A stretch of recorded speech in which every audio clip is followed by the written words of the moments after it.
Bom dia, novamente. Vamos agora ter um painel que os nossos convidados vão transformar numa coisa fácil, porque para nós, economistas, e para, imagino eu, os outros que não o são, esta área das finanças e da moeda é assim uma espécie de mistério estranho, que a gente faz de conta que percebe, mas não percebe, na verdade. Portanto, nós vamos falar sobre a questão das moedas e dos pagamentos internacionais e quais são as tendências que estão a acontecer neste momento. Chamamos a este painel se os pagamentos internacionais são jogos monetários ou jogos de poder. Estivemos quase tentados a chamar a isto Money Makes the World Go Round, mas, enfim, podíamos até pôr a música, que era engraçado. First of all, vamos ter um convidado online. Eu vou apresentá-lo no fim.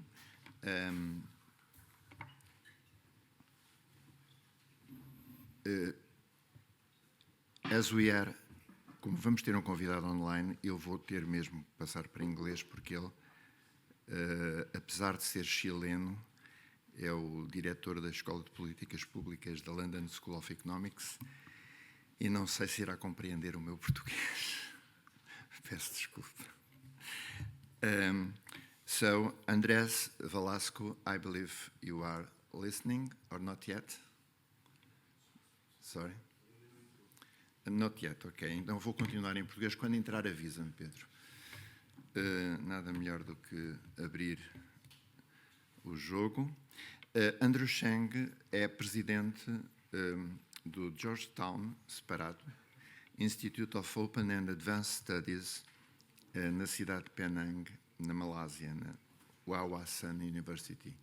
Mas, basicamente, o Andrew é uma das pessoas mais lidas e mais reconhecidas na Ásia relativamente às questões monetárias e financeiras, e é para nós um grande prazer e estamos muito agradecidos que ele tenha aceito estar connosco. Ele foi governador do Banco Central, foi chefe da Bolsa de Valores de Hong Kong, quando Hong Kong transitou para a China, e vai-nos trazer seguramente uma perspectiva do lado, a perspectiva dele, que é global, mas ao mesmo tempo também daquele lado do mundo.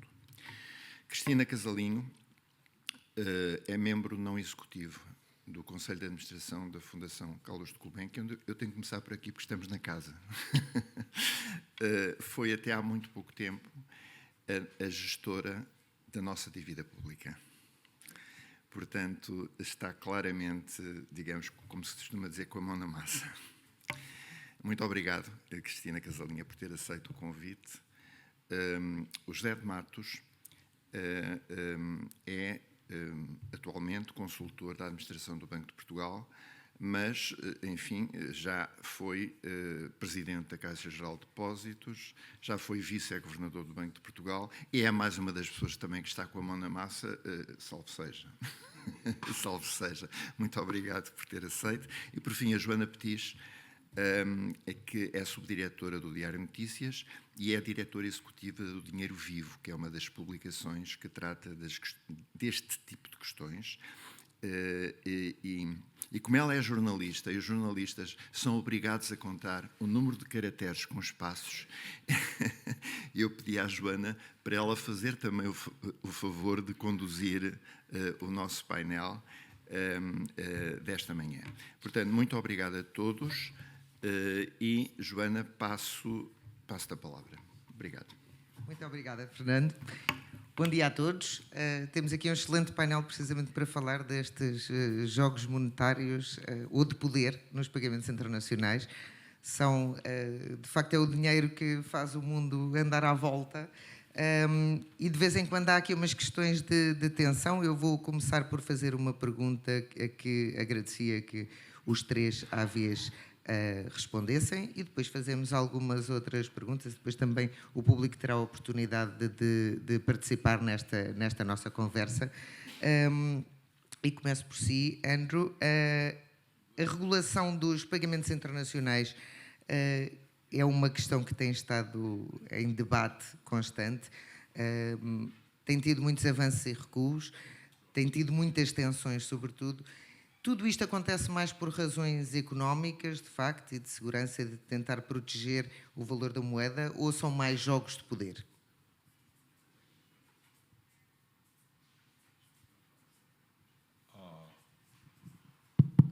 Thank you very much. That's an excellent question. First of all, I will thank Fernando and Francisco and the Club of Lisbon for allowing me to be here. Money is all about power. Power is all about energy.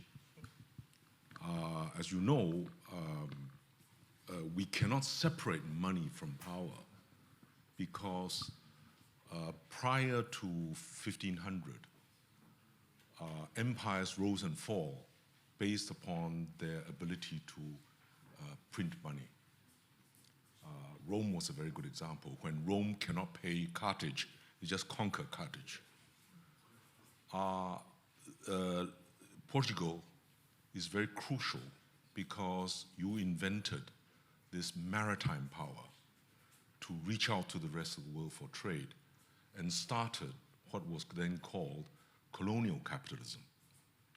Colonial capitalism, as you know, conquered new lands. I'm sorry to say this, but it involved also slavery. We're aware of that. Yes. No, I'm not making a moral judgment issue. But the real issue is that power related to people, that's why slavery. Energy, who were the slaves used for? Sugar. Sugar is in energy. And then, so prior to 1500, wealth and GDP was per capita and also land which you can conquer through maritime. Post 1500, it became industrial capitalism. So you have colonial capitalism move to industrial capitalism.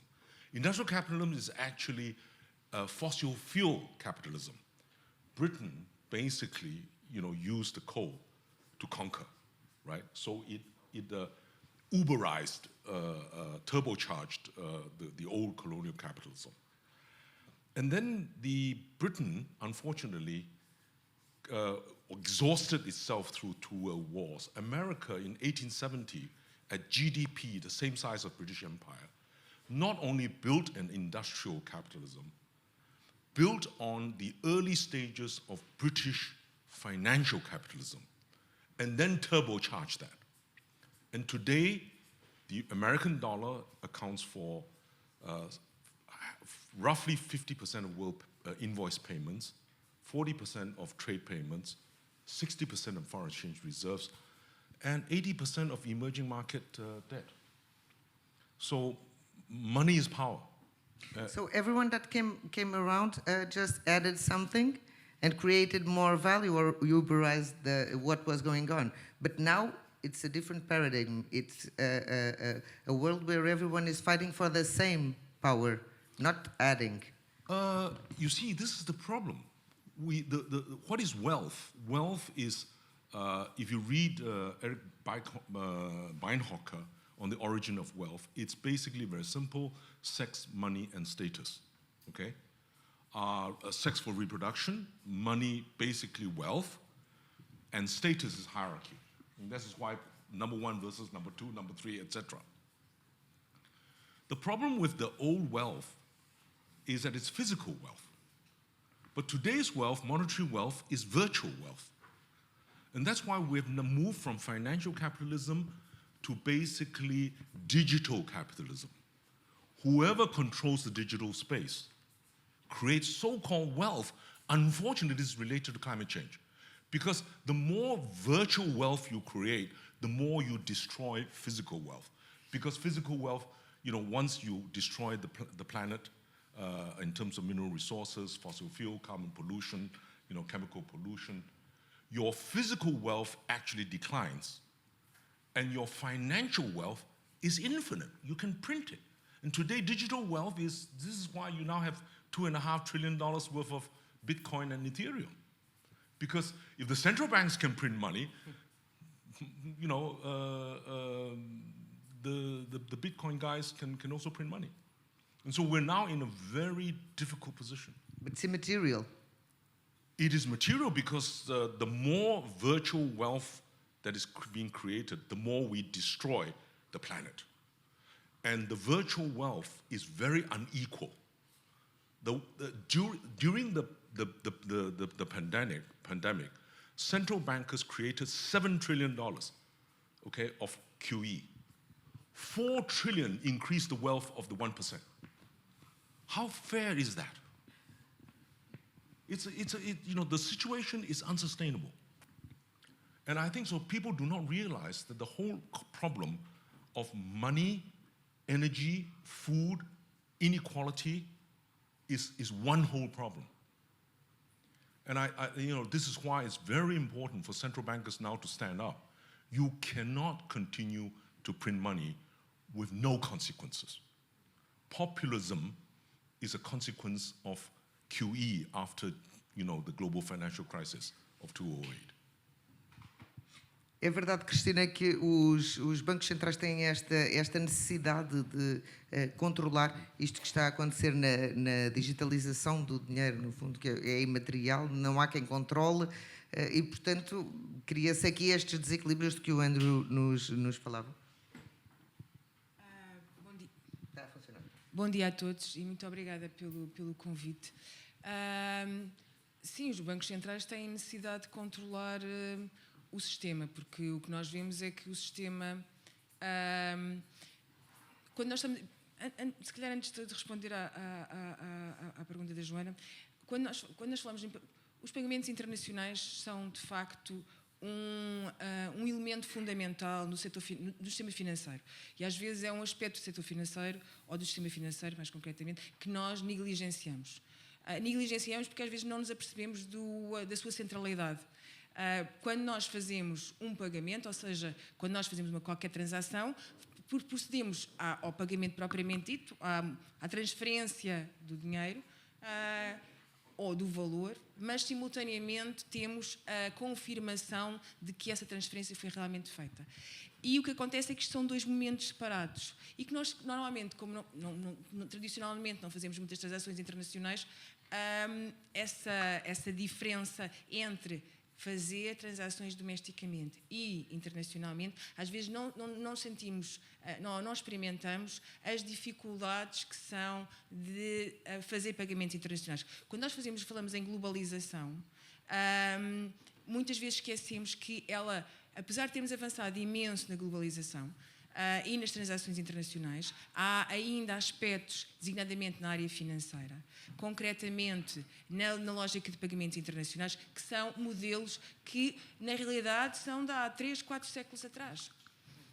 Por exemplo, quando nós queremos fazer uma transação internacional, ou um pagamento internacional, o que nós vamos depender é de um conjunto de bancos bastante variado. Eu não consigo fazer um pagamento internacional ponto a ponto. Eu vou ter sempre necessidade de estabelecer relações com o que normalmente na gíria nós falamos, que é o sistema de bancos correspondentes. Eu sei que isto pode ser um bocadinho estranho, mas o que acontece é que eu falo com o meu banco, que, por sua vez, fala com um banco internacional, que tem contas na minha moeda e na moeda estrangeira, por sua vez vai falar com outro banco internacional, se por acaso não houver a coincidência da pessoa a quem eu vou fazer o pagamento ter o mesmo banco, vou ter que falar com outro banco, que por sua vez vai falar com o cliente dele, que é a pessoa a quem eu quero pagar. Ou seja, no fundo há uma relação de confiança e de segurança que é pré-estabelecida através, ou seja, não é um banco que vai falar com outro banco qualquer. Há uma relação fixa ou passos concretos que são dados. Mas o meu ponto, abreviando, o meu ponto é, quando nós falamos em pagamentos internacionais, a questão do controle tem a ver com quando eu estabeleço uma relação com outro país, num pagamento, eu estou a sair de uma jurisdição, que é a minha jurisdição, para uma jurisdição de um outro banco. de um outro país. E na Europa é tudo muito fácil, porque a jurisdição é mais ou menos, ou pelo menos estas questões foram bastante eliminadas, reduzidas, mas quando estamos a falar em países, ou em outros países, fora de um espaço comum, isto é um problema importante. E isto é um aspecto que os bancos centrais querem controlar. E querem controlar por várias razões. Não só por uma questão de política monetária, portanto, querem controlar a moeda que entra e que sai para conseguirem controlar a evolução dos preços no país, mas também por questões de segurança. E o que é que isto significa, questões de segurança? Por exemplo, hoje em dia, o processo, por exemplo, de avançar, os avanços que tecnologicamente já são possíveis para fazimento de pagamentos internacionais. Tecnicamente, eu posso fazer um pagamento internacional instantaneamente, através de um telemóvel. O que acontece é que ele não é concretizado ou não é concluído, porque eu estou a falar em jurisdições diferentes, estou a falar em bancos centrais que têm leis diferentes, que têm processos, por exemplo, de averiguação de quem é que participa nas transações. E, portanto, os bancos centrais têm que continuar a controlar os sistemas de pagamentos, porque, no fundo, eles são os guardiões da qualidade do sistema, ou os guardiões da segurança. E porquê que isto é importante? Porque quando nós olhamos para o desenvolvimento dos pagamentos digitais através das fintechs, através das bitcoins, através de qualquer outra moeda digital, o que nós estamos a falar hoje em dia é, se vocês virem o retrocesso que aconteceu, não foi um retrocesso tecnológico. O que acontece é que as dificuldades que as moedas digitais estão a sofrer hoje em dia decorrem, sobretudo, de um aspecto muito, muito simples, que é passarem do mercado não regulado para o mercado regulado. Ou seja, as fintech aparecem, e depois a criptomoeda, um bocadinho como nós conseguimos fazer isto com mais agilidade, com mais rapidez e com menos custos. Mas essa agilidade e esses menos custos vêm com um preço que é a segurança, no fundo. Vem com dois preços, que é um aumento de risco generalizado, mas sobretudo com uma incapacidade de controle de coisas principais, que é, eu passo a ter uma moeda privada a funcionar no sistema sem qualquer regulação, e portanto isso depois tem impacto a nível dos preços, portanto, a nível da inflação. Por exemplo, há um aspecto anedótico, por exemplo, desde que houve a explosão das moedas digitais, houve simultaneamente um aumento do preço de relógios em segunda mão, de relógios de muito boa qualidade, e a ideia era, há um paralelismo entre o que é a criação de moeda não regulada com a proliferação de mercados também não regulados, basicamente de money laundering. Não é? Lavagem de dinheiro. Lavagem de fundos. Portanto, e um dos aspectos fundamentais que está associado a esta questão dos pagamentos internacionais e das jurisdições tem a ver também com os esquemas de identificação de quem é que é o contraparte e também com a identificação de quem é qual é a origem do dinheiro de que estamos a falar. Exatamente. E, portanto, é uma questão, às vezes nós não nos apercebemos, mas é necessário, de facto, ter garantias de que o contraparte é uma pessoa de bem. E nesse sentido, sim, perdemos em termos de custo e perdemos em termos de rapidez, mas ganhamos em termos de segurança, quer segurança para o sistema, quer segurança para o próprio ecossistema, no sentido de controle de política de preços e rendimentos, e do próprio crescimento da economia de uma forma harmoniosa, porque tem uma entidade que é o Banco Central e os responsáveis pela política monetária de uma forma mais abrangente a controlar todas as variáveis. José de Matos, acredita que é mais esta versão da Cristina de uma questão económica ou mais uma questão de poder? Ou seja, estes pagamentos internacionais, estas preocupações são todas legítimas, mas há de facto também aqui um bocadinho da tentativa de não deixar fugir o controle, não acontecer como aconteceu aos portugueses a seguir aos descobrimentos, aos ingleses a seguir à Revolução Industrial, e que poderá acontecer agora aos Estados Unidos, porque, por exemplo, vimos que as questões do Código SWIFT foram a primeira sanção aplicada aos russos quando começou a guerra. Portanto, há aqui também um lado de controle de poder que, no fundo, influencia todas estas movimentações, ou é uma resposta muito mais virtuosa de tentarmos regular para haver mais igualdade, para haver mais estabilidade e para haver também esta capacidade de percebermos que não estamos a deixar proliferar e financiar dinheiros que não queremos de todo que andem livremente pela economia. Muito bem, obrigado, Joana, pela pergunta. Eu já vou tentar contribuir para responder a essas perguntas difíceis, mas primeiro queria também agradecer o convite para estar nesta conferência e fazer o disclaimer habitual. Eu ainda estou em funções do Banco de Portugal, espero que... Chegue só o microfone um pouco para si. Mas aquilo que eu disser só me responsabiliza a mim, o que quer dizer ainda mais, e não o Banco de Portugal, nem o BCE e o Eurosistema, mas, em particular, se eu disser alguma coisa vagamente acertada, vocês podem achar que isto corresponde àquilo que o Banco de Portugal pensa sobre o assunto. Se eu disser um disparate grosso, digam que é só do Zé Matos e, portanto, não há mesmo problema nenhum, eu assumirei esse risco. Agradecer ao Clube de Lisboa o trabalho que tem sido feito nesta área, cumprimentar os colegas de painel, que é um grupo de elevadíssimo gabarito. Eu não posso deixar de aproveitar esta oportunidade para, estando cá a Cristina, agradecer à Cristina publicamente o excelentíssimo trabalho que ela fez como gestora da dívida pública portuguesa. As pessoas em Portugal tendem a entender, mas já não conhecem. Há tarefas importantíssimas na área pública deste país que as pessoas não sabem o que é, nunca ouviram falar, sabem vagamente. Se houver uma grande barracada ou um grande disparate, ouvirão 2 segundos depois que houve um grande problema e há uma questão séria. Se tiver vários anos, vários mandatos a fazer um trabalho absolutamente excelente, sem qualquer falha, enfim, fez apenas o seu dever, é aquilo que se esperava. Eu acho que a Cristina fez muito mais do que aquilo. Acho que devíamos aplaudir a Cristina por esse trabalho que fez por nós.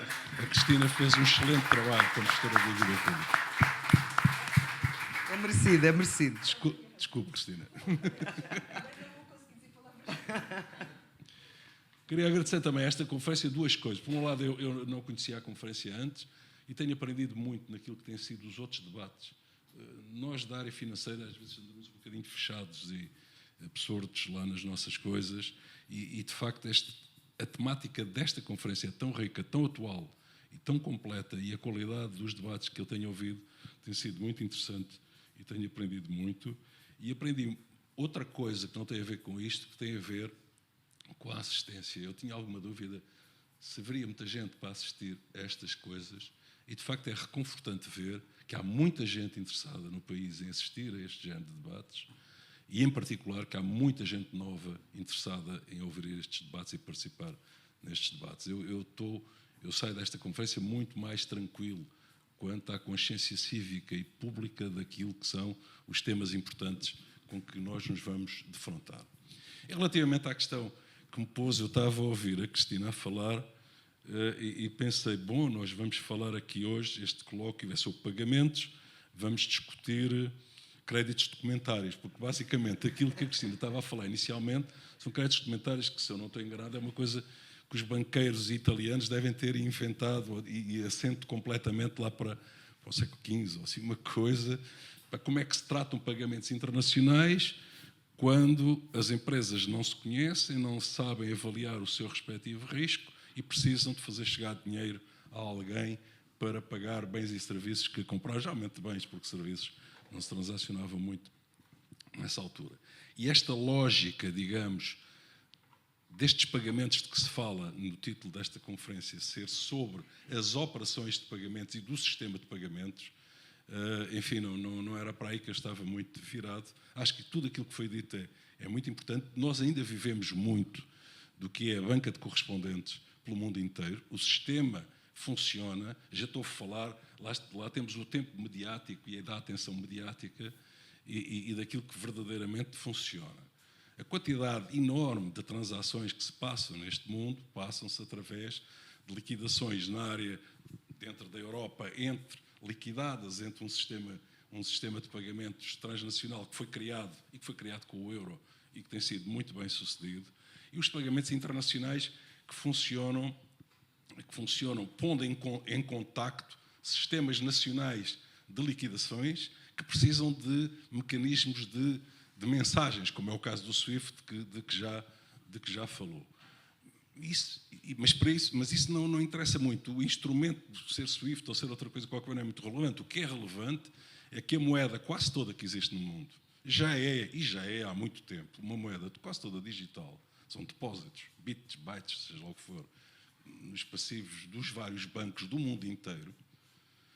E o resto são maneiras de fazer relacionar entre si os vários bancos de vários sistemas financeiros nacionais. E quanto mais desmaterializado está, mais a necessidade de controlar onde e como é que acontecem esses É um processos. problema de quantidade, eu acho que é um problema de quantidade só. Mas tal como se podem fazer muito mais transações porque há meios tecnológicos que permitem fazê-las, também há meios tecnológicos que permitem acompanhá-las e controlá-las. E, portanto, todas estas operações e o controle que bancos centrais e outros fazem sobre essas transações não se fazem andar a ver bordereaux de transações cambiais em papel, como se fazia quando eu entrei na banca há umas dezenas de anos. Não se olha para papéis, mas antes olhava-se para papéis que eram a prova que ficava lá nos armários e nas gavetas. E usava-se imensos das cofres para os guardar. Das transações que eram feitas. Mas não é disso. Não é bem disso que eu acho que nós estamos a falar nesta conferência.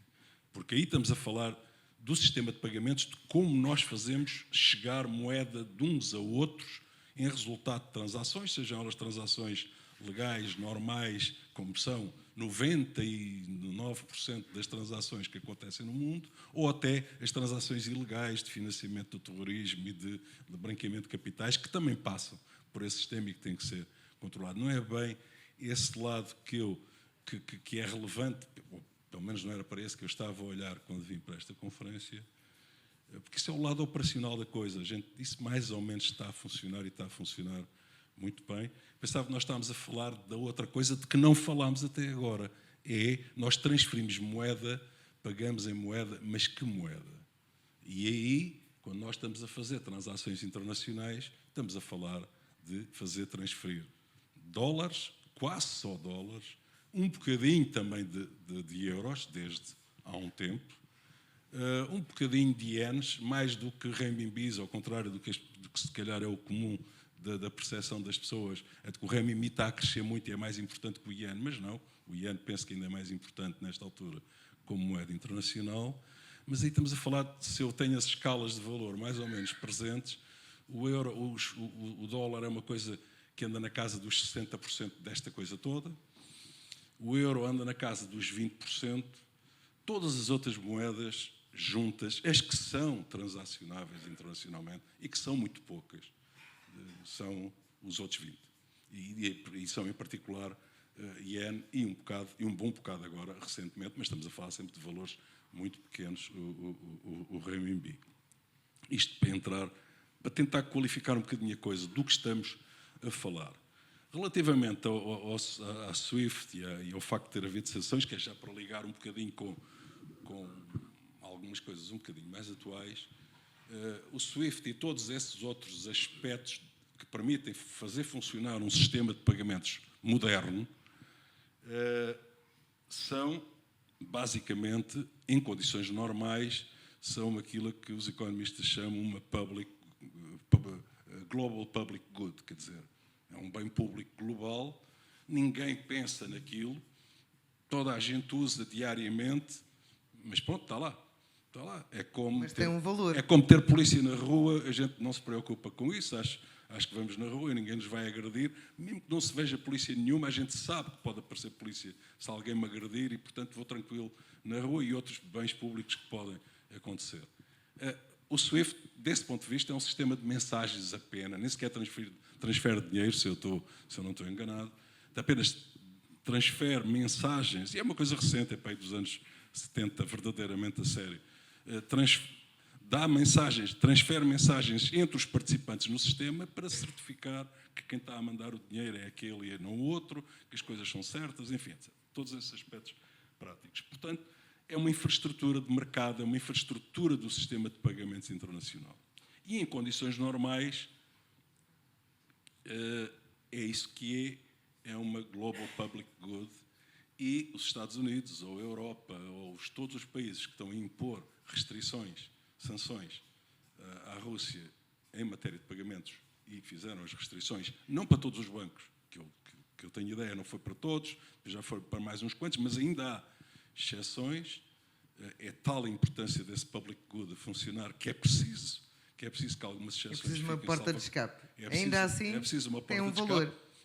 Tem um valor, mas é preciso, em alguma altura, esta decisão estratégica vai ter que ser tomada pelos Estados Unidos ou pela Europa, ou seja, por quem for, que é, eu ou uso este public good como uma public good e deixo funcionar livremente, ou estou a tornar este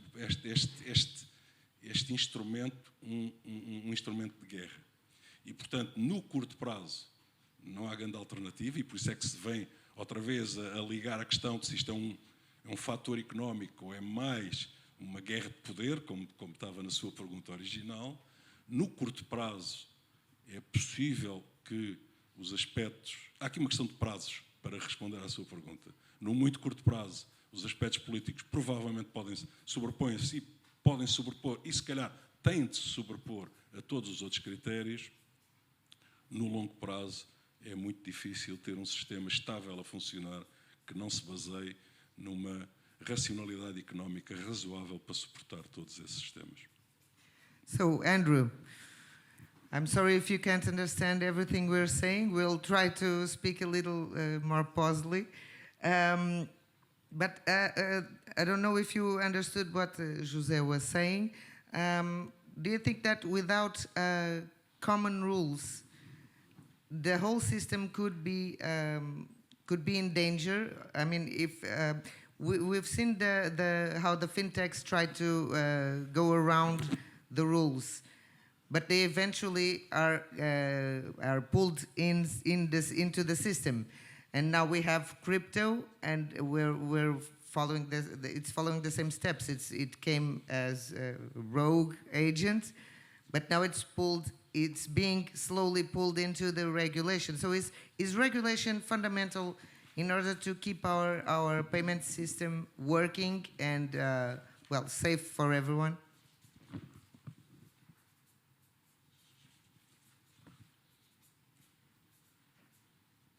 Andrés? Andrés, you're without... Okay. Yes, I'm with you. Sorry, I did not realize you wanted me to intervene at this point. First of all, thank you for the invitation. Very, very happy to be here. I think, if I may say so, we're in the danger of mixing apples and oranges here. SWIFT is one thing, fintech is a different thing, crypto is a very different thing, and dollar dominance, of course, is, I think, the elephant in the room. If I might just deviate slightly from the question, I'll come back to it in a minute. I think the big issue, or the big fact in the world economy today, is the overwhelming role of the dollar. If you look at what's been happening in the world in the last week and the last month and the last year, the dollar appreciates, the role of the dollar grows, more and more people want to hold dollars in their pockets. And this is in spite of Donald Trump, in spite of a deadlocked American Congress, in spite of the declining quality of politics in the United States. It simply has to do with the fact that in a very unstable world, people want a refuge, and the refuge that they can get is the dollar. Mind you that the hallmark of a strong currency is the fact that people rush to it at times of crisis. We historically have thought that the dollar was such a currency, and it is indeed the case. But we historically also thought that the euro and the pound were perhaps currencies to which people would run in an emergency. But over the last month or the last 2 months, we've seen exactly the opposite happening. In the case of the pound, I am speaking to you from the United Kingdom right now, as a result of a number of hugely misguided measures by the United Kingdom and its government, what you've seen is a crash not only in the value of the pound, but also in the value of bonds issued by the UK government. And the euro is not in exactly the same situation, but as everybody knows here, the euro is trading below the dollar, below parity, which is something that a year or 2 or 5 ago would have seemed absolutely inconceivable. So that's the big fact. And that is not being challenged by crypto, that is not being challenged by fintech, that is not being challenged by the rise of China. On the contrary, in spite of QE, in spite of changing world politics, in spite of the much larger role of China in world politics and world trade, the dollar remains pretty much unchallenged. If anybody thinks that crypto will be in the business of challenging the dollar for world domination, allow me to try to disabuse you of that notion. Crypto plays no useful role. Currencies basically do 2 things. They are stores of value, or they are means of trade. Crypto is not reliable as a store of value. It is not comparable to any currency because ultimately behind the currency stands a government. The UK government or the European Union or the US government will put a floor, a minimum value on the value of that currency vis-a-vis others. There is no one in a position to put a floor on crypto. Crypto can have any value. It can be very high, but it can also be very low. And of course, in terms of payments, there are very, very few things that you can buy with crypto today, unless, of course, you're engaged in money laundering and unless you're engaged in the evasion of exchange controls in a country like Argentina, or unless you're in the drug trade. But for legal transactions, for regular old purchases, as a means of payment, as a store of value, crypto is simply in a different cup of tea. Another issue, a very different issue, of course, will be world or central bank digital currencies. Digital currencies will simply be a digital version of government-issued money, and they will play a role. But the truth is, what's the use of digital? Excuse me. But what's the use of digital central bank currency if we already have everything else regulated? No, we don't have everything else. A digital central bank currency is a currency that has 2 advantages. I can pay when I get in the subway. I can pay when I get in the bus. I can pay when I go to the supermarket. But I do that already. No, but it's a difference because you do it via a bank today. There are 2 extra steps. You have to have an account in the bank, and the bank has to have an account in the central bank. So it's a more cumbersome system. It's a more dangerous system, if you wish, because your bank could go belly up. And there's a lot of clearing and a lot of transactions that happen in between. Every time you take out your credit card and you pay for a bus fare or a liter of milk. If you had an account in the central bank, you can draw on that account without need for an intermediary, without a bank. That would be a wholly different cup of tea. And I think we're probably headed in that direction. With banks or without banks as intermediaries is not clear, but it would be a simpler system. It would be a more economical system. And would it imply the death of the banking system? The banks, the traditional banks would die? I don't think the traditional banks would die for a couple of reasons. First of all, because central banks do not want to be on the other side of every transaction. There's some risk You may want credit, and central bank does not want to be in the business of giving me credit or you credit. So commercial banks would still have a role, not as large as they have today, but they would have a role. And secondly, because commercial banks don't really make their money today by intermediating payments. That's not where the cash is. They basically make money by providing lots of other services. So they have consumer credit, they have car finance, they have housing loans, they provide insurance, they provide all kinds of other things. That's where the banks make their money. And that business would be maybe a little bit affected by the rise of digital currencies, but in the fundamental aspects of it would not change. So banks would still have lots of things to do and lots of areas where to make money. So Andrew, do you think that there's an advantage in this system where the banks are left to do more interested in more profitable things, and we're just... Well, I agree with Andres, 99%, but that 1% I don't agree. If the banks are protected franchise, if they allow Facebook to issue Libra, a lot of banking systems would have been wiped out. Okay? That is a known fact. The issue is that, is the dollar irreplaceable? And unfortunately, it would be very nice to say that the dollar is providing a public good.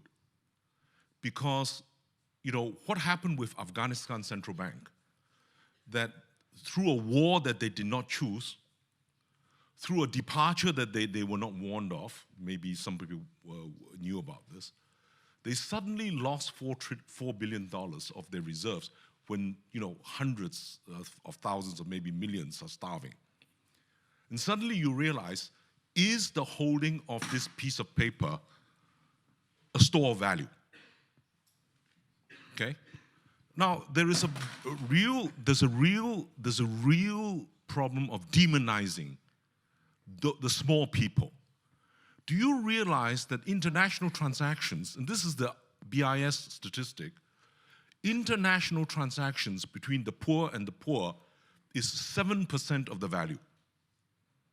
Okay? Right? That's the PayPal model, right? The banking model. Why should that be?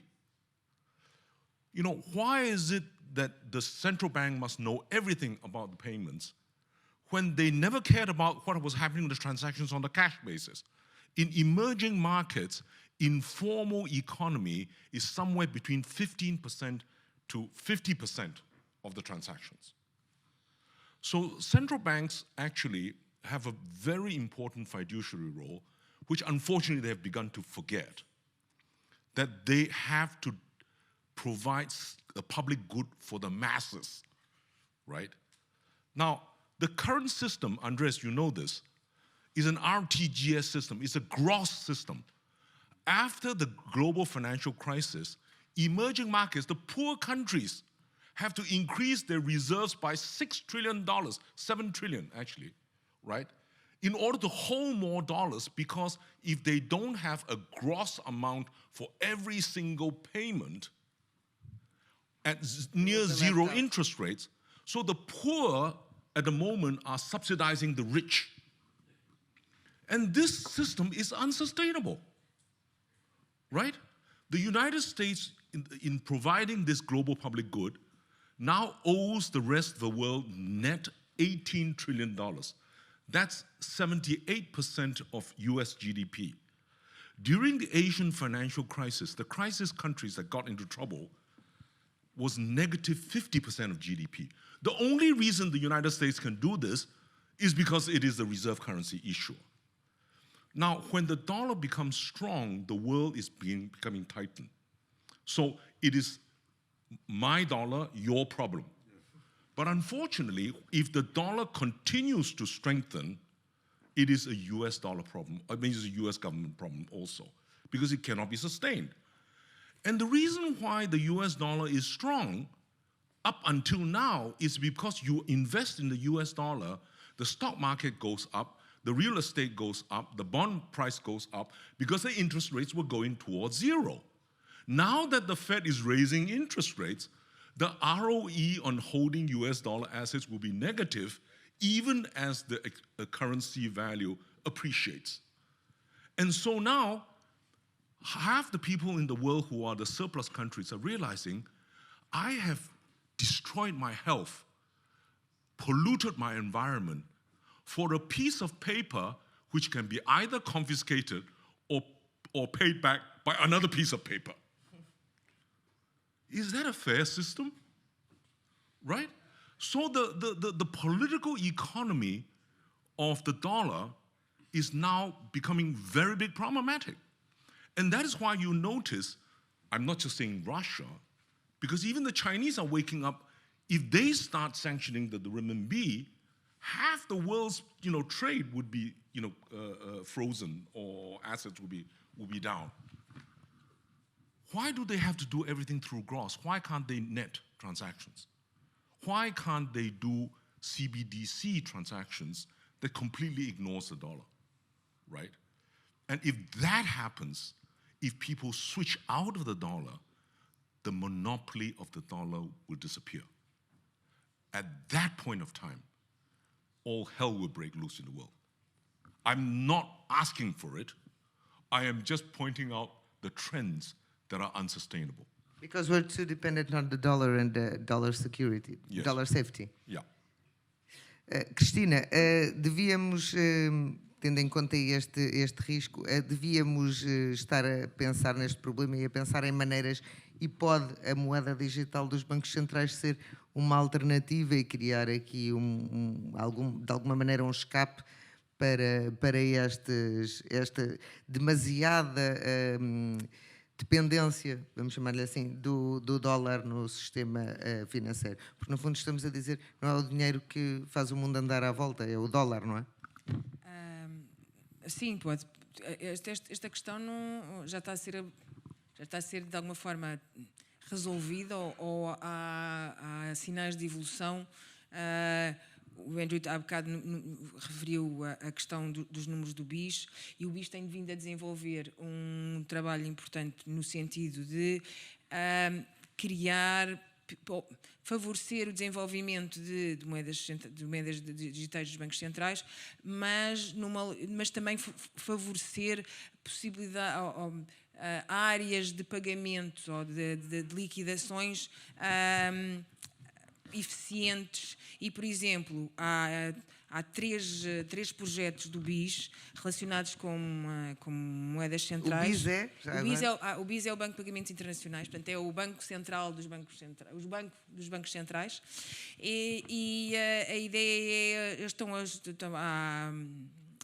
na decorrência em outubro de 2020, o G20 ter criado um roteiro para a melhoria dos pagamentos internacionais.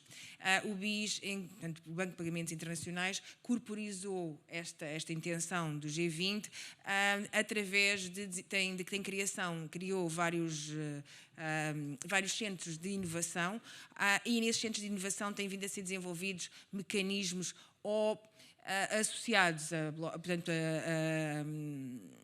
a registros distribuídos, a tecnologias de registros distribuídos, normalmente chama-se DLT ou blockchain, que envolvem vários bancos centrais. Por exemplo, há um na Europa que envolve, por exemplo, o Banco Central da França e o Banco Nacional da Suíça, para promover o desenvolvimento de uma plataforma que permite pagamentos entre duas moedas.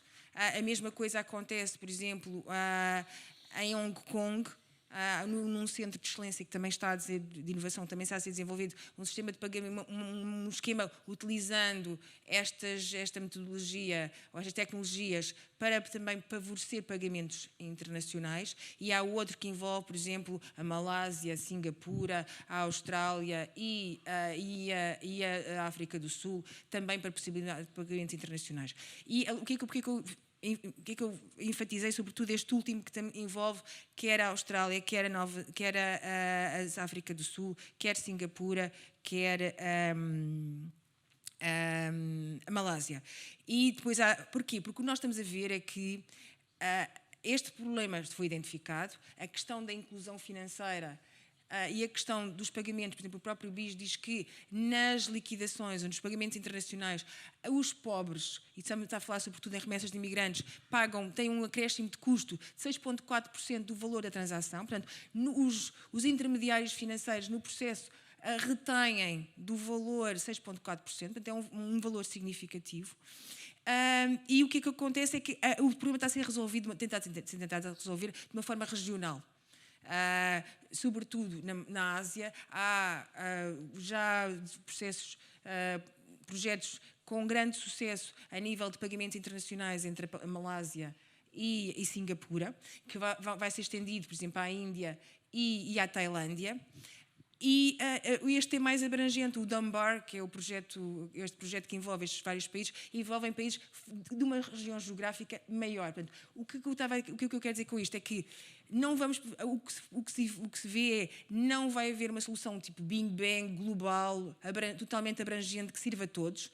Temos uma solução europeia, que é o euro, que está a tentar absorver outras ou incluir outras moedas que não fazem parte do euro, designadamente o franco suíço, que é também uma moeda muito irrelevante nos pagamentos internacionais. Depois do franco suíço, depois do iene, será uma das moedas mais utilizadas. O renminbi tem problemas técnicos, designadamente não é uma moeda convertível, mas também podemos passar à frente destes aspectos técnicos.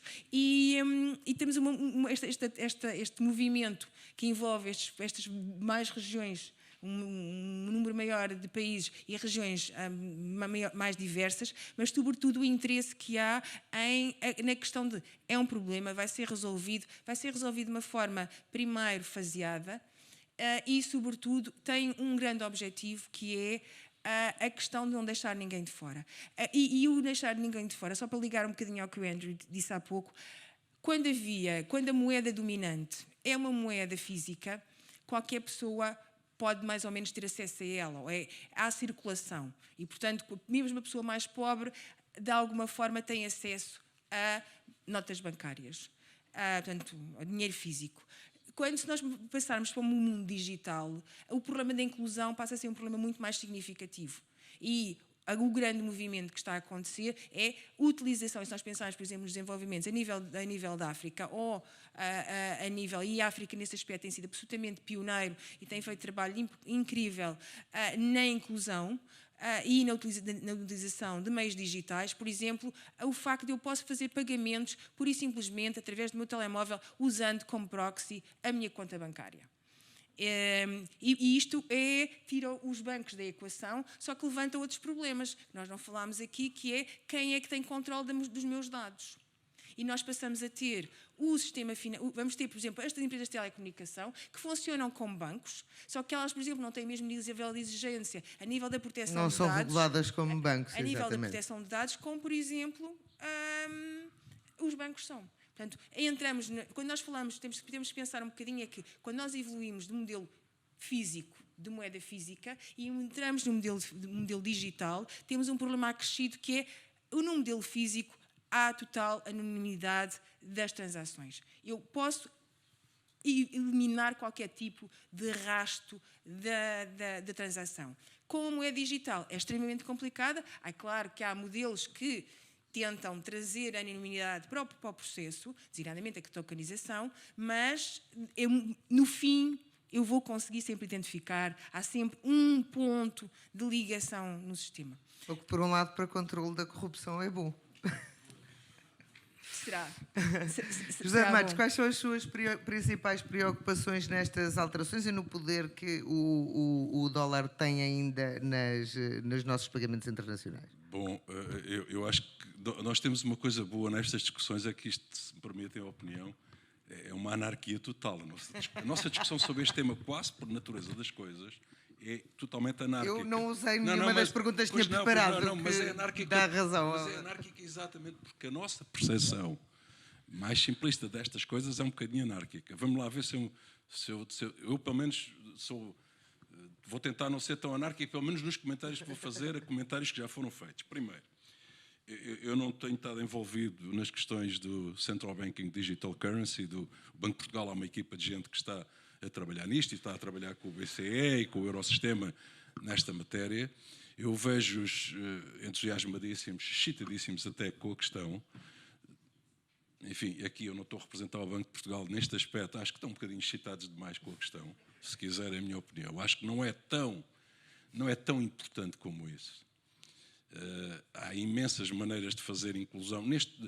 A gente vai atrás das coisas. Estas coisas que a Cristina estava a falar, de fazer pagamentos com telemóveis, há mais de 10 anos que eu ouço notícias disto e de comunidades pobres no centro da África passarem a ter acesso ao mercado. E isso é que é importante, ter acesso ao mercado, poder vender e comprar, vender os seus produtos e comprar os seus produtos, através do meio de pagamento. Não tem agências bancárias, não tem notas, não tem nada, mas tinham um telemóvel que não precisa sequer de ser um grande smartphone para fazer essas transações. E isso foi excitantíssimo, aqui há 10 anos, 15 anos, se calhar mais, quando começaram a aparecer telemóveis, para fazer uma transação dessa natureza, mesmo aqueles telemóveis antigos tinham uns ecrãzinhos assim minúsculos com 2 dedos e a gente escrevia umas mensagens muito curtinhas, é possível fazer transações só com isso. Com os sistemas que nós temos neste momento, eu não vou falar de nenhum nome comercial, nós neste momento fazemos imensas transações em valores que para nós em Portugal ou noutro país da Europa são relativamente ridículas, pequeninas, para fazer pagamentos em restaurantes e aqui e ali. Esses montantes absolutos em certos países são montantes altíssimos, são mais do que a riqueza, o rendimento daquelas pessoas durante uma quantidade de tempo. E, no entanto, a mesma tecnologia permite fazer esse pagamento com o tal telemóvel, etc. Mas, enfim, eu esse lado da inclusão financeira sou particularmente sensível, acho que é importante e se quiserem, é uma maneira de racionalizar bem o interesse de uma autoridade pública como os bancos centrais sobre a questão da digitalização dos pagamentos a retalho, mas não é uma necessidade absoluta do ponto de vista económico. Ou seja, nós já, a moeda de Banco Central na mão do público, aquilo que chamávamos a circulação monetária, as notas e moedas, é uma coisa absolutamente ridícula. O que conta é a massa monetária total, o M1, o M2, o M3, aquelas coisas que as pessoas aprenderam em moeda e bancos ou noutras disciplinas de introdução a questões monetárias. Esse é que é relevante, é o montante de moeda que eu tenho para poder fazer pagamentos, guardar os meus ativos, etc. A tal moeda em que podemos ter perdas grandes ou ganhos grandes, mas essa é que é a moeda. O resto é uma fração minúscula dessa moeda, a circulação monetária. Dessa circulação monetária, que se somarmos a isso as reservas dos bancos, nos bancos centrais, temos a base monetária total, ou seja, toda a moeda que os bancos centrais no mundo inteiro emitem, também é um montante relativamente pequeno. Nós temos um sistema hierárquico, fracional, como se dizem nos livros, de moeda. A grande diferença é que temos um banco central por detrás, e como foi dito pelo Andrew, é muito importante, as he mentioned, it's very important to have a sovereign behind the money that is issued. Esse é o ponto importante. Esse é que é o verdadeiro ponto importante. E, portanto, criptomoedas é outra matéria que não suscita o meu entusiasmo nem um bocadinho, mesmo quando essas criptomoedas são stable currencies, como elas agora passaram a chamar-se. Para mim não são nem stable, nem currency, portanto, não conseguem erro de conceito. Não são captar o meu interesse. E, portanto, aqui acho que estamos a falar de uma coisa que é interessante, é importante, mas é relativamente marginal, a moeda digital Banco Central, em particular na parte do retalho, porque também já há muita discussão sobre a parte da moeda por grosso, da moeda central digital Banco Central. E essa já pode ser mais importante para estas transações internacionais. Aí já é mais complicado o papel que pode ter e talvez aí os bancos comerciais não sejam tão displicentes em relação às consequências que sim ou não desaparecer esse tipo de transações possa ter. No retalho, mesmo assim, pode ser importante, apesar de tudo, para os bancos comerciais. Os bancos estão à procura também de um modelo de negócio, o que é que hão de fazer. Têm comissões, mas têm intermediação bancária. Se não derem crédito nenhum, também não há bancos, então vamos ficar sem bancos.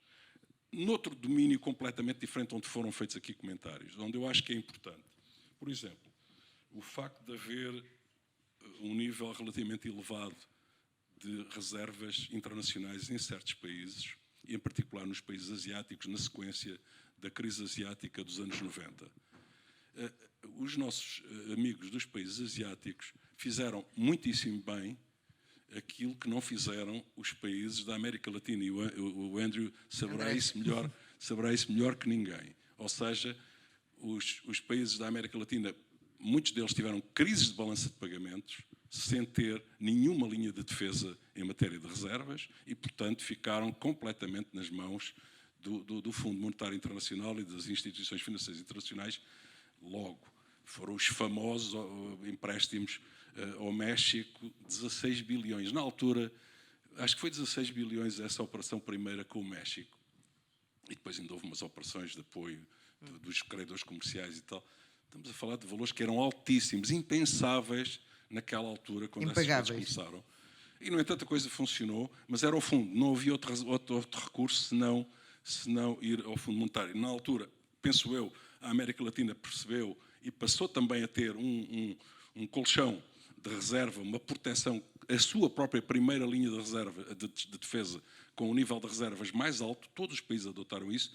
Os nossos amigos dos países da Ásia foram muitíssimo mais proativos nessa matéria e perceberam: nós não vamos ser apanhados de novo numa situação destas e vamos ter um nível de reservas bastante confortável para qualquer emergência. Não é um problema de pagamentos, é um problema de grande cautela e de grande rigor na gestão macroeconómica para não estar dependentes de decisões de órgãos que ainda por cima não controlam. Porque aí temos outra linha de raciocínio que é muito complicada. Deixe-me interrompê-lo só para perguntar aqui. Não, mas já agora talvez para pôr um outro ponto. É porque há um ponto que é aqui importante, que é o ponto da economia política do dólar ou não dólar. Há aqui um aspecto que nós ainda não falamos. O facto de uma moeda ser uma moeda internacionalmente importante e usada internacionalmente depende de uma quantidade de fatores, a dimensão, etc, etc. Mas há dois aspectos fundamentais no uso internacional de uma moeda que depende daquilo que os economistas dizem, as network externalities ou as liquidity externalities que são permitidas por uma moeda. E o dólar cumpre esses critérios. O dólar é uma moeda que toda a gente quer usar e, portanto, é mais facilmente usada por toda a gente.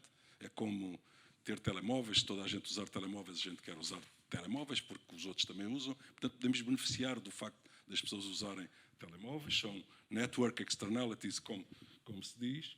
E depois há liquidity externalities. É preciso, por trás dessa moeda que toda a gente usa no mundo, haver um mercado financeiro muito profundo, muito líquido e com um Banco Central capaz de suportar a liquidez desse mercado em qualquer altura. E nós vimos na semana passada o Banco de Inglaterra, que não é propriamente um pequeno banco de uma economia irrelevante, é um país do G7, a ter o Banco Central a ter que intervir para dar liquidez no mercado de títulos. Tivemos a senhora Yellen a dizer que havia umas preocupações vagas com o nível de liquidez nos treasuries americanos. E isso quer dizer que toda a gente está atenta. Para uma moeda funcionar como moeda internacional, precisa ter um mercado profundo, líquido e com as autoridades dispostas a dar essa liquidez. Mas há um aspecto adicional para isso. Tenho mesmo São os aspectos institucionais. E eu tenho que fazer aqui uma pergunta ao Andrés e já estamos a terminar o tempo. É porque ninguém põe as suas reservas, ninguém usa uma moeda internacional num país que não lhe tem garantias de ter um ambiente institucional e legal que lhe garanta os direitos de propriedade dessas reservas. E aí entramos noutro aspecto das sanções recentes que foram tomadas e que não falamos aqui, não é o elefante, não é o panda, não é nada no meio da sala, que são o bloqueio das reservas do Banco Central da Rússia. É uma matéria extrema, não é frequente haver uma decisão dessa natureza, e quando se toma uma decisão dessas, no muito curto prazo, as autoridades sabem que estão a usar toda a força económica, financeira, para forçar um adversário que precisa de ser dominado e que precisa de ser castigado porque está a fazer uma coisa que é inaceitável perante o resto. Vou usar a expressão comunidade internacional, que penso que há pessoas que acham que não se deve usar já muito, mas enfim, eu ainda uso essa expressão antiga. O Ocidente, o mundo, que quer castigar, mas mesmo assim é preciso ter algum cuidado. É como a história de se queremos ter um bem global público ou queremos perder essa função. Se toda a gente, e há muita gente que não apoia as sanções internacionalmente, nós vemos que há muitos países no mundo que não estão a apoiar as sanções. Se muita gente achar que o sistema é injusto, que o sistema não os protege no futuro, eles também têm reservas internacionais, E são Pode países- funcionar e são exatamente ao países muito contrário grandes. do que O que é se que se pretende. faz com as reservas? Eu posso matar a minha galinha dos ovos de ouro, porque apesar Claro. de tu ter uma moeda com uso internacional é uma vantagem para um país, porque senão ninguém se preocupava com isso. Até o euro, que começou nascendo dizendo que não queria saber do uso internacional do euro, o uso internacional do euro seria aquilo que os privados quisessem, era o que dizia o Wim Desenberg quando começou o euro. Neste momento não é assim, a Comissão Europeia, o BCE, as autoridades europeias acham que há um papel internacional para o euro porque há vantagens no uso internacional do euro. Enfim, é preciso ver se somos capazes de levar isso. Mas, portanto, a questão aí é, temos que ter a certeza que há um limite a partir do qual essas funções se podem perder. E se eu tiver 2/3 da humanidade que não se sente bem representada, esse é outro aspecto, bem Andrés. representada e bem defendida, pode criar correr mal. dificuldades. Andrés, if we are not careful enough, can we really lose this reference or this power and start leaving too many people behind? And I'll ask you to be brief because we need to open to the audience questions. On the issue of sanctions, first of all, we need not lose sight of the major problem. The major problem is Russian aggression, Russian crime, and I think all countries, not just the so-called West, need to be clear about this. Is there a danger that if you weaponize the financial system, eventually some countries may try to develop their own? Yes, I think that risk exists. But I don't think that risk today is particularly elevated for one simple reason, because outside certain countries like Russia or China, it is hard to imagine that the rest of the world will have a lot of appetite to hold currencies issued by countries whose governments we do not trust. The reason But why citizens of Indonesia- maybe those countries that will buy those assets, they trust those governments. Well, run a quick survey. Take to the streets in Buenos Aires or in Kuala Lumpur or in Lisboa and ask If you go people- to Qatar or Saudi Arabia, will it be Well, different? It would not be different at all. Look at the composition of the sovereign wealth funds of all the Gulf countries. What are they holding? They're holding dollars, they're holding euros, they're holding yen, they're holding pounds. They're holding lots of assets issued by the major industrial countries. You will not find a single sovereign wealth fund in the world, not even the ones in Singapore or other Asian countries, whose main assets are denominated in Russian rubles or even in renminbi. I think this is a very important point. Digital currencies may help because they will make transactions faster and cheaper. But the fact that country X issues a digital currency does not change the basic fact that country X is not a country where you can put your money in, and if you get into trouble, you can resort to a system of free and objective courts. Again, one can be very critical of the United States, and I have been. One can be very skeptical of the declining quality of politics in the US, and I have been, and still recognize that the reason why a country like Brazil or a country like Indonesia is sitting on piles of dollars is because their citizens want to hold those dollars. Why does Brazil have $300 billion in the basement? Because in the event of a crisis, the citizens of Brazil will go knocking on the doors of the central bank and say, give me some dollars. They will not say, give me some RMB, give me some rubles, or give me something else. So we may not like these arrangements, but they are the arrangements that cause our own citizens to want to hold those currencies. One last point that is important, and several of the colleagues here have mentioned it, and I would like to just reiterate that, is that one can accept the fact that the dollar is very strong. We may like it or not like it, but that is a fact. And in fact, it's an even stronger fact today than 3 weeks ago, and still understand that the financial system organized around the dollar does not work very well because we don't have an international lender of last resort in dollars.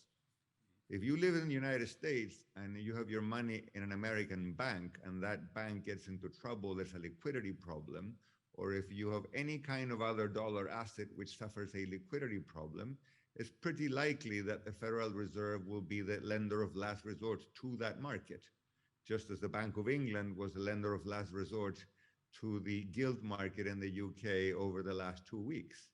If you happen to have a liquidity problem in dollars, in Latin America, in South Asia, in East Asia, in Africa, there's no one you can really turn to. The IMF is there and the IMF does good work, but the IMF is too small and the IMF is too slow.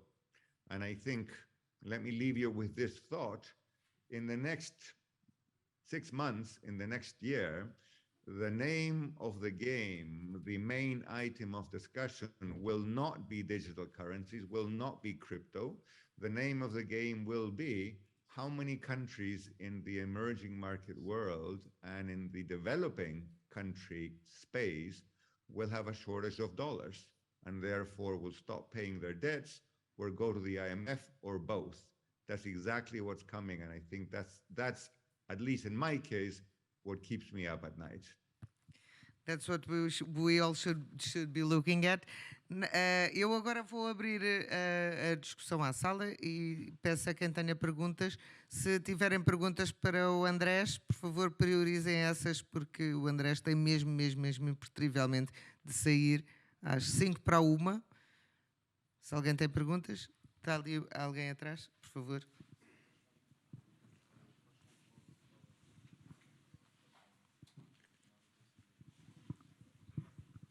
Obrigado. Bom dia. I have a question for Andres. Considering the strategy, the long-term strategy of the US and influence power in the Ukraine since 2007 and 2014, the importance of dollar in the international currencies. How do you think they will manage the digital central currencies creation and losing the influence that you were talking about in the markets? And the other question I had for Andrew is if he considers crypto a pyramid business. So, Andrés? I don't think that the United States is about to lose its role as reserve currency. Not because of the war I don't like to call it the war in Ukraine, I like to call it the aggression, the Russian aggression in Ukraine, nor because of anything else that is going on in the world economy. Sorry for underlying this. What I've learned in the last month is that the dollar is stronger than ever. We might like it or might not like it, but that is a fact. Having said that, it is important to underline that the US has been slow, very slow in developing a central bank digital currency. A number of other countries, China is one of them, but China is not certainly the only one, have been faster. I don't think this threatens the dominance of the dollar as a reserve currency. I don't think central banks around the world will stop having dollars because there's no digital dollar. But it could undermine the role of the dollar as a means of payment, which is a different story. So yeah, if I'm going on a trip and I cannot draw on my dollar account digitally, maybe I will draw on my euro account digitally or in Swiss francs or something else. But that's really small fries. The name of the game here is asset demand as reserve currency demand. And in that domain, I don't think the dollar is threatened. I know you answered this question to Andrew, but I'm going to take 1 second to answer it. Not only is crypto a pyramid, crypto is a useless and dangerous pyramid. And I really don't think we should spend much time thinking about it. Thank you. Do you agree, Andrew? Well, I'm going to answer Andres' question about the dollar. The question is, you use it because it is useful to you, it provides a public good. When it becomes a public negative, that means I can be taxed, I can be sanctioned my assets can be frozen, I have to diversify. If I am a central banker today holding reserves, which I was in Hong Kong and in Malaysia, I would not be able to answer to my citizens if for whatever reason my reserves are frozen. Okay? So I have to diversify. So I think I disagree with Andres. I agree with him that the dollar will remain very strong and will remain very important, but diversification is in everybody's mind, not because of Russia, but because of Afghanistan. So that's the point I made. On the cryptocurrency, I want to say this. Cryptocurrency was a creation of central banks. If they had right from day one said, this is a scam, and they killed it, it would not have grown. But they printed more money, and the private sector said, if the central banks can print money, so can I. And I can produce this blockchain. And you know, anybody who believes that blockchain cannot be cracked needs his head examined. Okay? There is no such thing.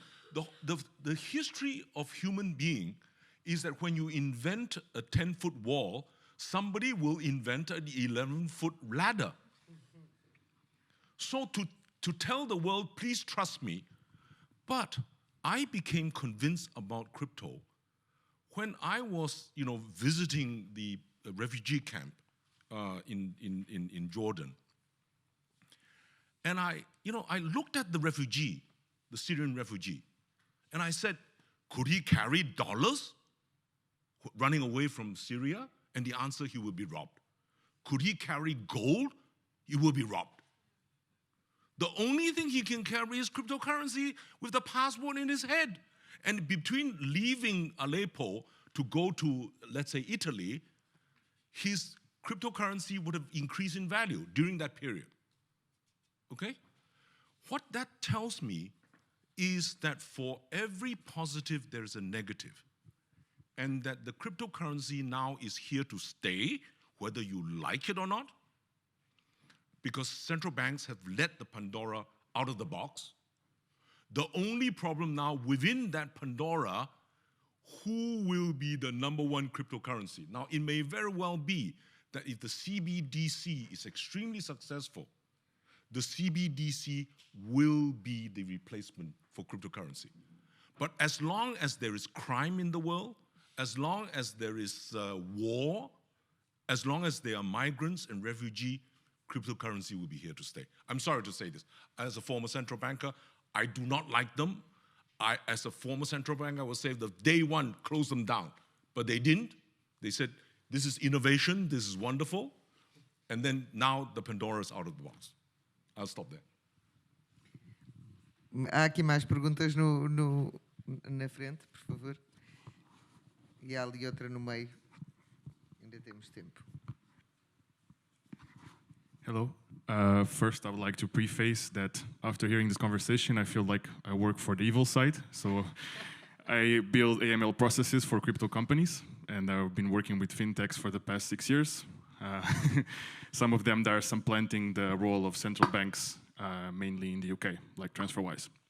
Now, my question is, now that the rabbit is out of the hat, and we all know that cryptos are here to stay, is there also a role of central banks to use these technologies, not just blockchain, but data management, process improvement, and working with these young teams of people who are basically more efficient than central banks in processing payments in the future, and that arguably protect the money of their users much more than central banks. Just to remind that according to the latest stats from the United Nations, last year, 2% of our GDP was laundered through the traditional system, whilst in cryptocurrencies, only $8 billion were laundered. So just as an information. Thank you.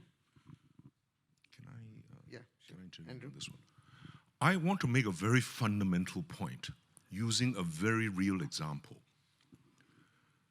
The present system is a banking-based system. The American system is slightly different because they've got equity market. But we're still running on a banking-based system. When India increased Aadhaar, they gave a digital ID to every single Indian citizen, the ball game changed. Because overnight, they gave 1.4 billion people a digital banking account. Previously, there was only 400, 500 million out of 1.3 billion. Under the Aadhaar system, technically speaking, you do not need banks. You do not need registrar companies. You do not, you can actually register everything on your mobile phone using one account. This is a revolution. But the why it has not been implemented, not just because of vested interest, but because the central bank is the ultimate surveillance state. Okay? And then, you will get rid of all, technically speaking, you can get rid of all the crime, you can get rid of all the money laundering, you even know who is buying dollars, who is buying cryptocurrency, because digitally I know exactly in your central banking account. And as a libertarian, I like to think of myself as a libertarian, I disagree with this system. But technically now it is possible. And so we are in a new ball game in which we really need to have this conversation. Are we going to use the European, digital system, the Indian one, the American one, the Chinese one? Is now a emotional debate. It's not a logical debate already. Let me just stop there. Can it evolve to that? Sorry? Can it evolve to a logical debate, and can we work with all the systems at one time? Well, you see, this is why I do not believe there can be one system. This one-size-fits-all, best practice, best standard is, BS. It's best fit. What best fit my local circumstances and fit me individually? And so we are now moving from a unipolar capitalism to a multipolar capitalism in which there will be very different blocks of systems, but there will be interfaces which will be very gray and very illegal, right?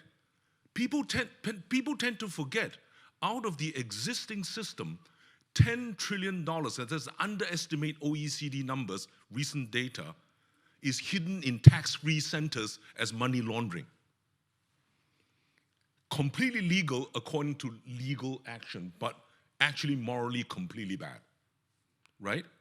So the issue now is that we are now living in a world in which there's no black or white. He's the devil, I am the God, or I'm an angel, right? It's all shades of gray.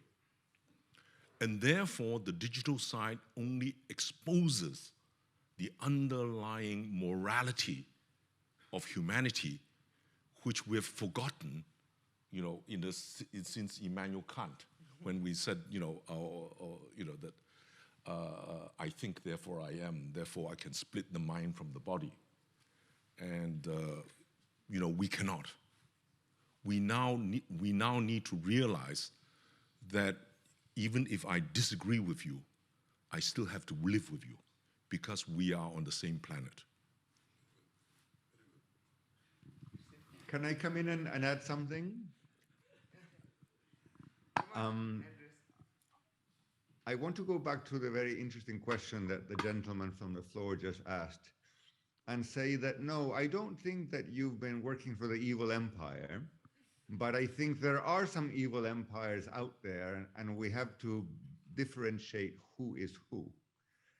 I think fintech has a huge role to play because, as several people on the panel pointed out, banks and non-banks and even money lenders on the street make a huge pile of money which we could all save when making transactions nationally but also internationally. I live in England. I have a bank account in New York because I lived in New York for 10 years, and I have a bank account in Chile where I'm from.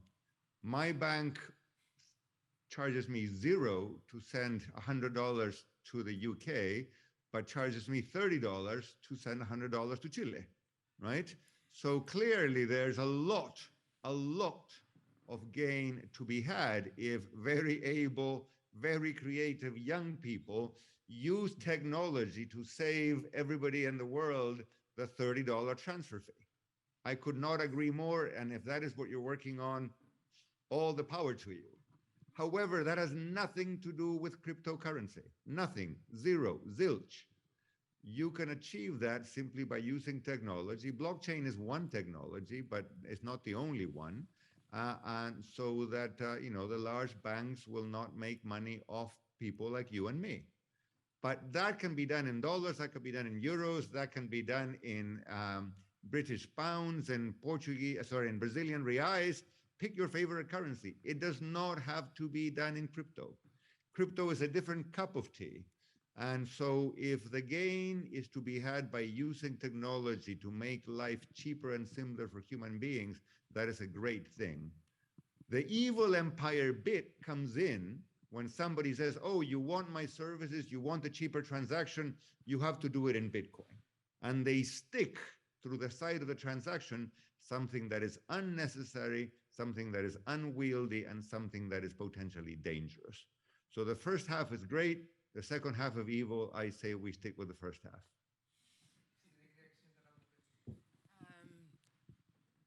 Queria acrescentar ponto que o Andrew estava a fazer e voltar um bocadinho ao ponto mesmo inicial, ao comentário inicial do Andrew, que era no período romano a moeda dominante era a moeda romana, e é uma coisa que nós, e voltando um bocadinho também à minha ideia de que dos guardiões do sistema, nós usamos uma moeda em quem confiamos nas instituições deste país e confiamos sobretudo, essa moeda tem que ter poder, e o poder, há bocado o Andrew dizia, o poder é a energia, a moeda está associada ao poder, e o que acontece é que há alguns anos atrás, recentemente, quando se pensou que, e mesmo quando há anos, se nós pensarmos na década de 90 em que o poder americano estava a ser desafiado, achava-se que o iene ia ser uma moeda de pagamentos internacionais com relevância, verificou-se que não. E o que é que acontece com o poder, quer da Libra no passado, quer do dólar atualmente? São economias dominantes ou predominantes e com poder não só porque elas pela dimensão, mas com poder porque elas têm poder militar e têm sobretudo, oferecem-se garantias de segurança ao sistema. Segurança porque mesmo que não haja um lender of last resort, de facto, as pessoas acreditam que não vai acontecer muitas coisas como o Afeganistão, por isso é que o facto do Andrew mencionar o Afeganistão é muito importante, porque houve uma falha de segurança no sistema, de confiança. Isto é um sistema, as moedas centrais são sistemas de confiança, por isso é que elas chamam-se fiat money, por alguma razão há de ser, porque é confiança. E nós queremos moedas em quem confiamos, e confiamos melhor em Estados que têm instituições fortes, que são Estados de Direito, em relação às quais há garantias. E hoje, quer nós queiramos, quer não, o que acontece é que mesmo os poderes emergentes que desafiam o dólar são poderes que, e recentemente isso comprovou-se, são poderes em relação aos quais nós temos alguma ambivalência, para dizer o mínimo.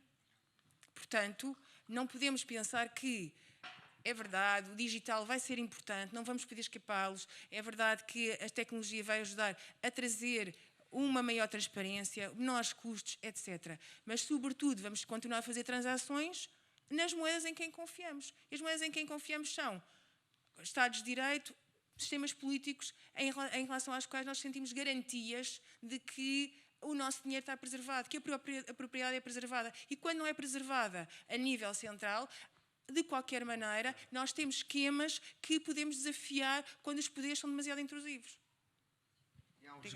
Vamos então para a última pergunta. Havia aqui no centro da sala. Está a chegar o microfone. Yes, thank you. I have a question for all panelists. Just a quick thought.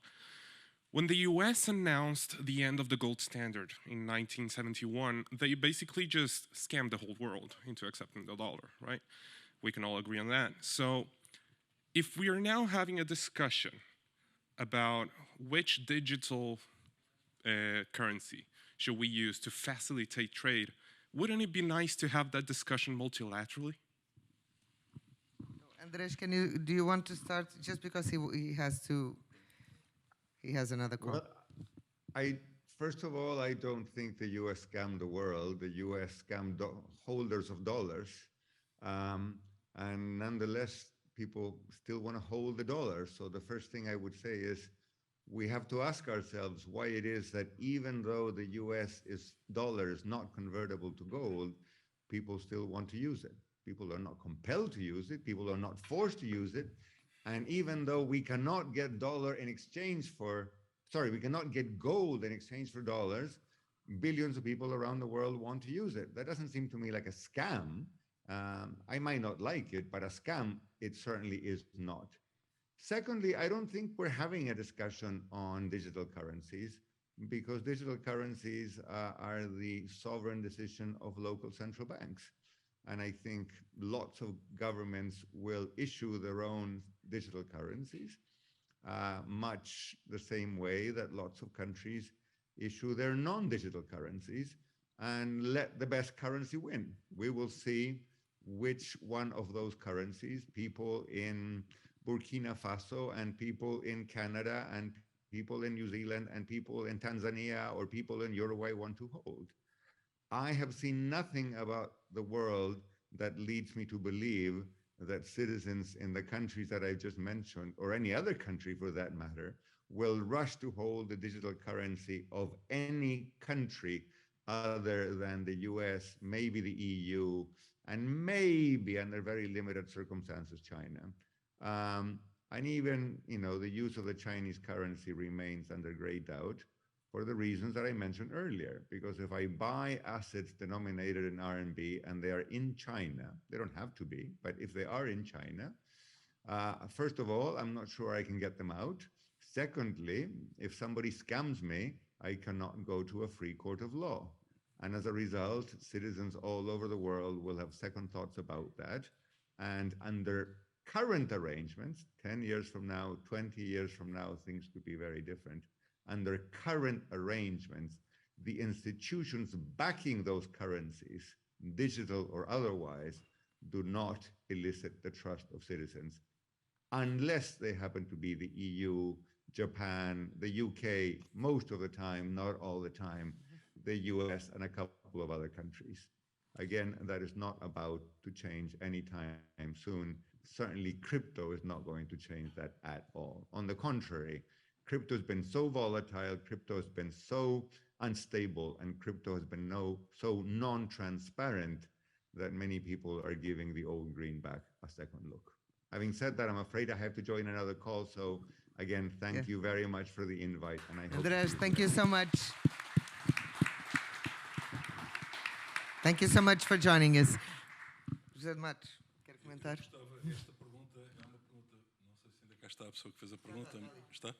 Mas a pergunta Está no centro da sala mesmo. A pergunta é muito importante e leva-nos para um ponto que ainda não foi mencionado aqui, foi vagamente aflorado, que é quais são os arranjos institucionais internacionais que nós temos e que temos tido para gerir estas questões monetárias. A questão do Fundo Monetário e das outras instituições monetárias. O BIS, o Banco de Pagamentos Internacional, já aqui foi mencionado, que é uma coisa ainda mais restrita para os bancos centrais, mas era esse ponto que eu queria retomar. Quando, em agosto de 71, os Estados Unidos declararam que não convertiam os dólares em euro, não retiraram a conversão, não retiraram a importância ao dólar, apenas se livraram de uma relíquia do passado que toda a gente neste momento já não pensa. Quer dizer, o euro deixou de ser o ouro deixou de ser uma moeda, é um ativo que alguns investidores ainda usam e usam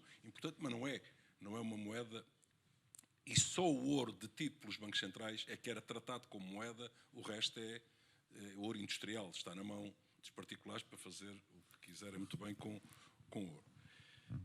Mas nessa altura tínhamos e esse é o ponto que eu queria fazer, tínhamos uma organização internacional que geria, de acordo com o passado iniciado em Bretton Woods, geria este sistema, não a moeda como nós aqui estamos a olhar, mas o sistema internacional que gera um sistema monetário que é hierárquico. Umas moedas são reservas, outras não são. Uns países são mais importantes, quer queiramos, quer não, outros não são. É assim a vida nas relações monetárias internacionais, mas vivíamos num mundo que considerávamos de cooperação monetária internacional.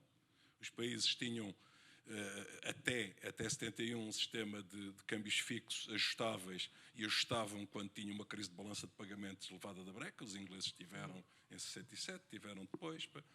Havia assim uns casos desses. Portanto, ao termos esse sistema, também tínhamos um fundo que, quando acabou com a convertibilidade, criou e deu mais importância ao direito de saque especial e integrou no cabaz desse direito de saque especial as 5 principais moedas da altura, que tinham o aspecto conveniente de serem moedas que até podiam rivalizar entre si na procura internacional de moedas, mas que eram rivais concordantes, eram rivais coniventes com uma determinada ordem, um determinado sistema e uma determinada organização do mundo e das organizações. Tínhamos o dólar, a libra, o marco alemão, o franco francês e o iene. Portanto, espalhados pelo mundo, mas os vencidos e os vencedores e os grandes vencidos, mas com um grande potencial económico da Segunda Guerra.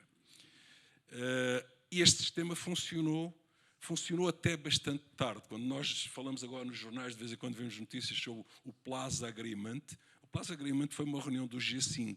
Já ninguém fala do G5. O G5 era o grupo importante, nessa altura do Fundo Monetário, era o G5. Reunia-se depois o G10, que também era um grupo especial mais europeu para os pagamentos internacionais, que se reunia mais em torno do BIS, menos em torno do Fundo Monetário Internacional. E esse G5 foi desaparecendo, pura e simplesmente.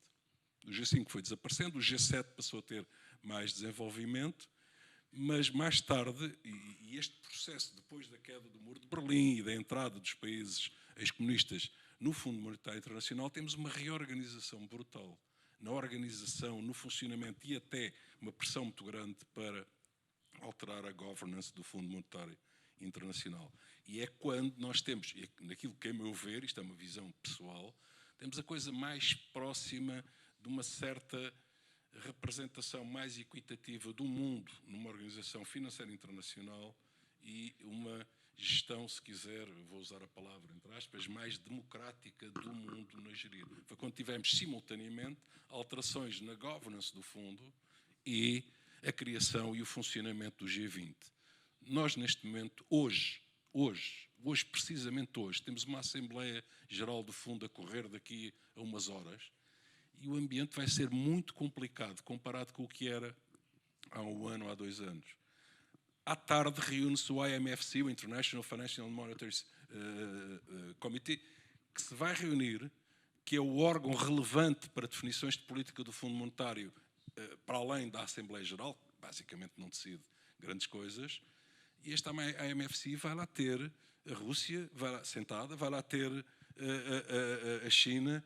Como é que vai ser a discussão deste comitê hoje? Isto para mim é uma coisa importante. Nós vamos estar perante um sistema, que é evidente que temos esta situação de muito curto prazo, a quente, que inventarão uma solução para ela, mas nós, num prazo maior, precisamos de uma situação mais estável, nós precisamos de voltar, temos que ter um sistema que funcione com todos os grandes representativos, plural, do mundo inteiro. Isso é fundamental. Ou então, vamos ter uma fragmentação completa do mundo, e uma fragmentação completa pode funcionar, nós teremos, já tivemos, não é? Uma fragmentação, mas mesmo no tempo da fragmentação da Guerra Fria não havia rublos internacionais relevantes, não havia nada disso. É um mundo diferente e era um mundo em que havia um grupo, uma parte isolada e outra parte que funcionava. Aqui podemos ter várias partes a funcionar, mas como é que o mundo se vai relacionar entre esses vários blocos monetários? É preciso inventar soluções para pôr à volta da mesa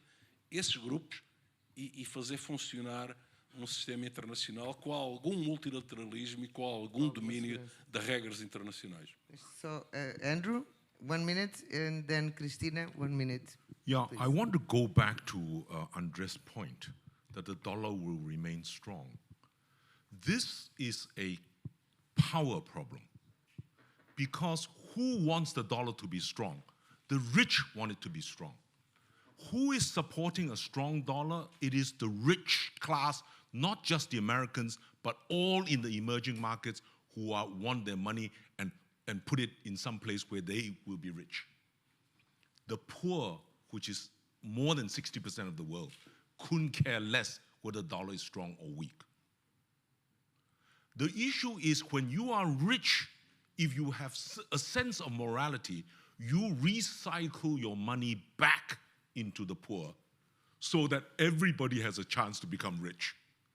But when the money only goes to the rich, the power game is an unfair game. And we are now in that area. I just give you one simple example. During the 2008 crisis, I heard a very strong reaction by a German who said, why is it that I send money to a country that is in debt, that the rich people there are using that money to buy property in Berlin? What is the justification? It is the poor people in those countries who pay for all the debt of those poor countries. The rich will win both times.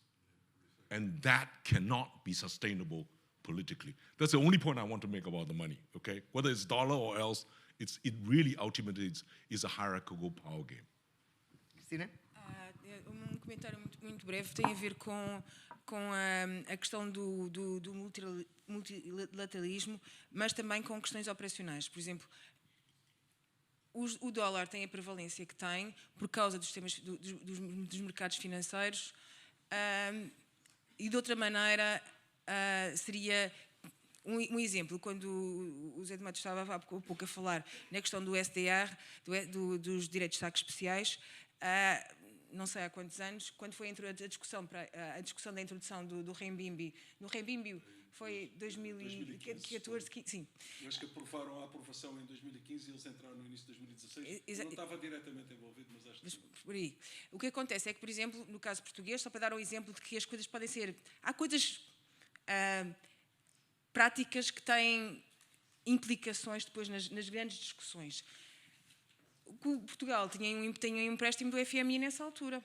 O que acontece é que esse empréstimo estava totalmente coberto e passou a estar descoberto na percentagem da moeda. Portanto, a cobertura teve que ser reajustada pelo facto de ter uma moeda nova ter entrado. O que acontece é que o renminbi, como entrou no cabaz, era o renminbi local, não era o renminbi internacional. O que acontece é que nós só conseguimos fazer coberturas, hoje em dia, com o renminbi internacional, ou seja, nós já somos velhos suficientes para nos lembrarmos do tempo em que a moeda portuguesa também não era convertível. Havia o euro, o escudo doméstico e o escudo internacional. O que acontece aqui é a mesma coisa.